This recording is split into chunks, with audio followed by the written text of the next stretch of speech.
So a 2-0 defeat today away to Bedford. What was your thoughts on today's game?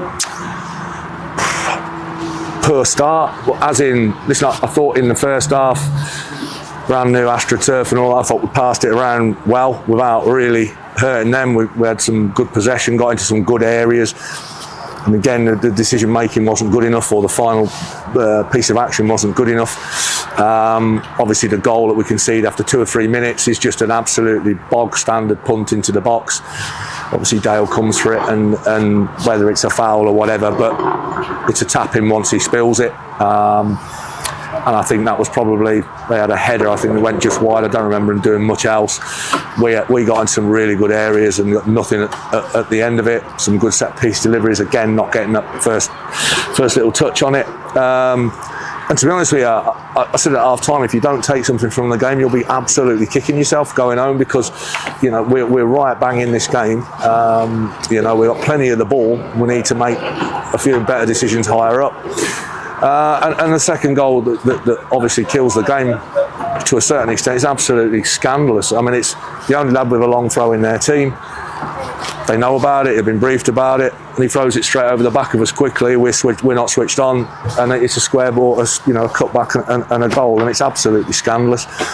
And in the end, you know, I'm talking to the boys, I'm saying, teams ain't having to work at the moment to score past us. We're looking all right, and we just give somebody so. So if you're actually scouting us, you go, stick at the races, lads, and they'll give you something. You know, there's a mistake, you know, a mistake in us. Half time, we go in. Max Ram's struggling with his hamstrings, so he feels he can't continue. So we have an enforced change there.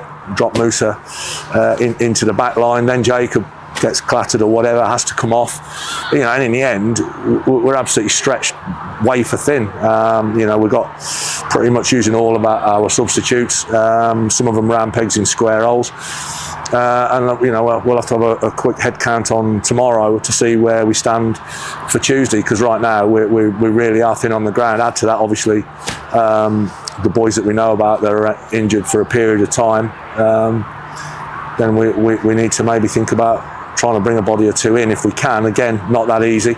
You know, I've inquired about a couple, and they're not available. He's not available. We want to keep him round us. So, you know, it's not that easy. So we'll just keep digging away.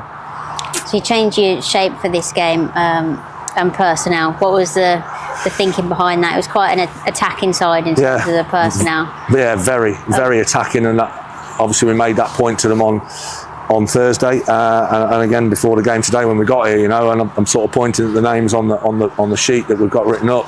I'm saying that is a very attacking side. So we need to make sure that those attacking boys, when we lose the ball, are not back nicely and tight into a decent shape. You know, it's not you have a go, we have a go. I wanted to get Marv into the team. I thought when he came on at half time on Monday, he did well. He put himself around. It means that Alex doesn't have to be the battering ram all the while. And I'll be honest with you, I thought Marv did really well. I thought he was excellent today. Billy, obviously brought Billy in from Bromsgrove. I want to get him into the team. Thought Billy did well. In the end, if we're stood here and it's 0-0, it's a point on the road. But the goals that we concede. If we did a real tape of the goals that we've conceded this season, a pound to a penny, 80% of them are individual errors, which is my point. You know, people don't have to work hard to score past us, and that's a concern. You know, and again, we've got some young lads in there. If you're going to take loans, they usually are. You know, usually get a 30-year-old loan. Do you know what I mean? So, yeah, we've had a good start, and now in the last 4 games, you know, we've found it harder to score. And we've given soft goals away, so it's somewhat as a group of staff that we'll sit down and communicate about, and obviously a lot to think about as usual. So we've mentioned a quick turnaround into Bromsgrove. Yeah. Always a huge game when the two sides go head to head. It's the one that the fans all care the most about, I suppose.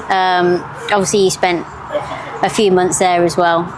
What can we expect from that Bromsgrove side? They're decent. Listen, they're decent. I've seen some footage of them. I've seen the Telford game that they played a couple of weeks ago.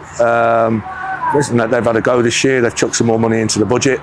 I know that obviously because they told me that's what they were going to do. So you know they've managed to. Well, they've recruited heavily in the summer, brought a lot of players in. There's been a huge turnaround. They managed to keep and box off, you know, a lot of their existing squad from last year, but have added quite considerably to that. So, you know, I don't know who's going to play or whatever, but at the end of the day, it's a local derby, and we've got to make sure. Let's have a look at what we've got available, pick a team, and go there and try and win the football match. Because make no mistake, that's what we've tried to do coming down here. I've never ever set up to lose a game or to draw a game in my life. I've always set up to try and win the football match, and it was an attacking shape today. I mean, listen, did that make us open defensively? No, they're just two individual errors, you know, and in the end, you give teams a couple of goals and you ain't going to win the football match.